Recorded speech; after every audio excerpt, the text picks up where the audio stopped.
তুই কি নাটক করতেছিস? কি হয়েছে তোর? নাটক? আমি কোনো নাটক করছি না। যে নাটকটা এতদিন চলছিল আমি শুধু সেটাই বন্ধ করার চেষ্টা করছি। না স্যার, আমি আর আপনার সাথে আজকের পর থেকে কোনো সম্পর্ক রাখতে পারবো না। আপনি জানেন ম্যাডাম আমাকে কতটা ভালোবাসে। ম্যাডাম আমাকে নিজের ছোট বোনের মতো মনে করে, আমাকে কত আদর করে, কত ভালোবাসে।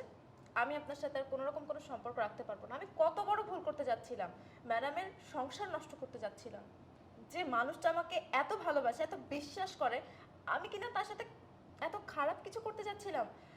আমি কতটা খারাপ কাজ করতে যাচ্ছিলাম, এটা করা আমার একদম ঠিক হয়নি। আপনি জানেন স্যার, ম্যাডাম প্রেগনেন্ট, আপনি বাবা হতে চলেছেন। প্লিজ স্যার, আপনি এসবের থেকে বেরিয়ে আসুন। আমি ম্যাডামের মুখে হাসি দেখতে পেয়েছি, আমি চাই না সেই হাসিটা নষ্ট হয়ে যাক। আপনিও প্লিজ নষ্ট হতে দিবেন না। আপনি জানেন না স্যার, ম্যাডাম কত ভালো মানুষ।